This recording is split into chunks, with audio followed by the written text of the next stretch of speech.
Today we're going to be talking about nonverbal communication and the important role it plays in our everyday lives.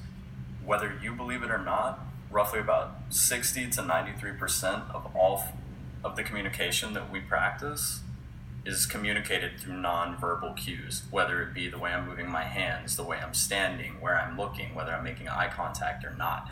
So yeah, let's get started. There's 6 functions of nonverbal communication. Repeating, when a nonverbal message repeats the verbal message. Accenting, when the nonverbal message emphasizes a certain point in the verbal message. Conflicting, when the verbal message and nonverbal message contradict each other.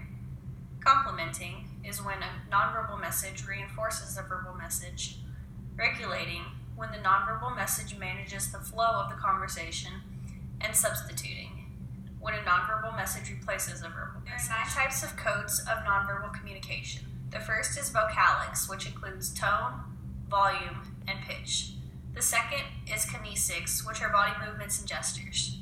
The third is proxemics, and that includes how we use space to communicate. The fourth is environment and how it shapes the way we communicate. The fifth is facial expressions. The sixth and seventh are eye behavior and therapeutic touch. The eighth is haptics, or the study of touch, and the ninth is physical appearance. 65 to 93% of all communication is nonverbal. These are things such as posture, gestures, and voice inflection that help to either emphasize or contradict your message. There are effects to these cues that truly impact what message you're trying to send. In a journal from the University of Ottawa, it is said that nonverbal behavior is a ubiquitous element of communication that has the ability to produce meaning across all forms of social interaction. You can really drive your message home with your nonverbal gestures, like emphasizing the word love when describing your favorite food, or even give away true emotions when you cannot make eye contact when lying to someone. For instance, I work at Texas Roadhouse, and as a server, I have to have a very enthusiastic body language. I have to be proud of what I am selling. I have to be sure to emphasize the key words and use gestures to persuade customers to buy certain items. Nonverbal communication is also continuous. This means that even when you are not verbally communicating, you are conveying a message to the listener. The impact of this aspect of nonverbal communication allows for your true intentions to never really be hidden. The importance of nonverbal messages. Nonverbal messages are very important because they communicate what your words can't.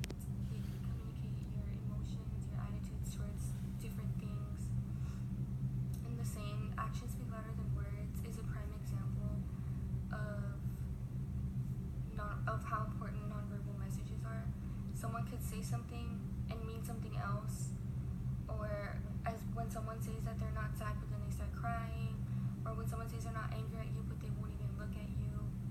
It's something that's in our human nature. It's something that people can't help but display, and it's very important because it helps you pick up on social norms and understand what's going on around you. And it's a very important component of communicating. It's something we need in order to understand each other. How can we improve our nonverbal communication skills? Using positive, nonverbal immediacy behaviors have shown to improve nonverbal communication skills. Nonverbal immediacy was defined by Janice Anderson in 1979 as closeness-inducing nonverbal behavior cues. These behavior cues include touching someone, smiling, looking at them, turning or leaning your body towards them, and using an animated tone of voice, just to name a few.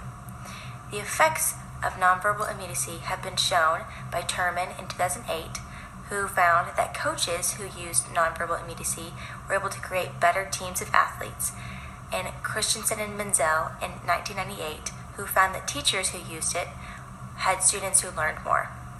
Overall, the more nonverbally immediate you are, the more people like you, want to work with you, and learn from you. To access your nonverbal immediacy score, use the Access Your Communication exercise on page 97 of your Communication Age textbook. And I really hope that your key takeaways are the fact that nonverbal communication is the only form of communication that is continuous. And then in addition to that, I really hope that you guys have learned how to better speak to people, not only with your words, but with what you're actually conveying, whether it be your hand motions, your body language, the tone of voice, things of that nature.